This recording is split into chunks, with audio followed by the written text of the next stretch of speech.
All right, so now we're back again for session 2. I'm going to go through everything, even though there's a bit of repeats here. So we're going to start off this the same way. I'll just show it at a bit of a different angle this time.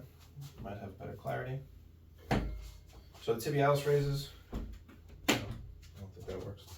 Go against the wall, walk our feet out, flex the knees, strong back, tilt forward a little bit, elevate the toes, press them into the ground. Repeat for 20. After that, turn around, hips forward, knees straight, single leg, full range of motion. I can go a little deeper, so I step back further. Full range of motion here. We're going to repeat the calf raises for 20. Following that, we're going to do the knee flexor, which is the hamstring curl. So I have my resistance band set up on my mount here. I want to lay down in front of it, hook my foot to the best of my ability to have it straight, and then squeeze to try to get that heel in my butt.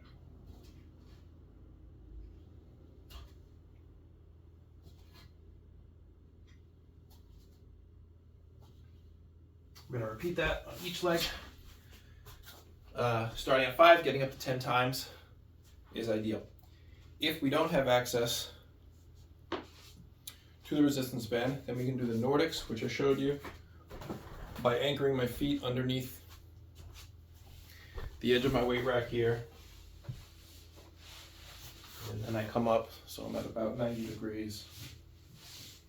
Angle with my knees, lock in my hamstrings, and then going forward until I feel a hard pull there, and then hinging at the hip.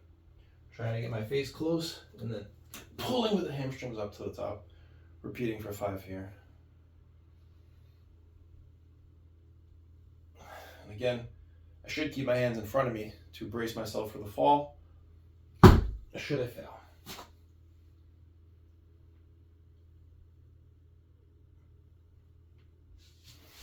So after that, usually my hamstrings feel a little tight, so I like to put my hands down and walk them up a little bit, just so I don't get a spasm.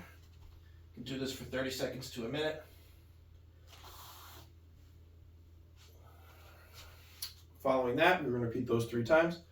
That's our lower body warm-up for today. That leads into our back strengthening session, which we did the Jefferson curls. So the Jefferson curl is essentially a long forward fold. We're really focused on the flexion of the spine. I'm going to do it sideways to show you my spinal flexion. So I like to do this at an elevation or with a bend in my arms to get me to go deeper. I don't really have great elevation today, so I'll just use my blocks here.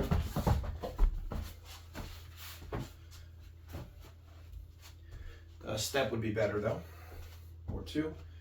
And so then I get up, I want to get my hands beneath my weight, so I have extra space. Straighten up at the top first, and then curling my spine from the neck down. When I get to the bottom, waiting and relaxing the spine further, letting it push down further. And then slowly bringing the hips in, bringing the spine in, going back up to the top, and repeating. Usually as we do this, we find that we can work our way down lower and lower.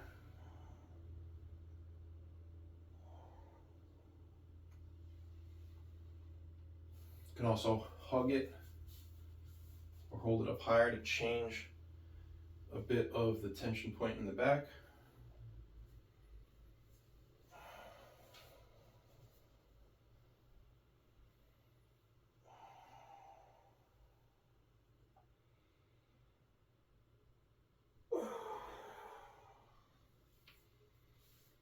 And we're going to do 5 reps here. Repeat that 3 to 5 times, or 3 times is plenty. And if you can increase your reps 5, 6, 7, 8 as you get better at this exercise, that is great. After we do our Jefferson curls, it's time to stretch out. And this time we're going to work focusing on our glutes and our groin. So we're going to do these at the wall. So we come, get up next to the wall, that way our butt's touching it. Run our legs up cross one leg over. We want to keep the back flat on the mat, and then we bring the foot down to bring pressure into the glute. I want to push this knee towards the wall with the strength of my body, not with just the strength of my hand. And then I can increase the knee bend to bring this foot closer to my face. So the closer I get this foot to my face, the closer I push this knee to the wall, the greater the intensity and efficacy of the stretch. I want to hold this for a minute on each side.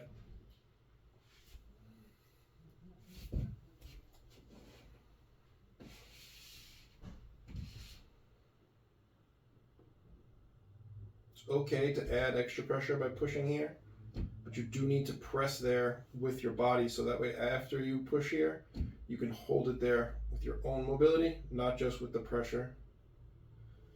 Once we've done a minute on each side, then we can run the legs up the wall, let them fall side by side for a minute here, gradually every 10 seconds or so, trying to adjust one foot down a little bit further and a little bit further to increase the depth of the stretch.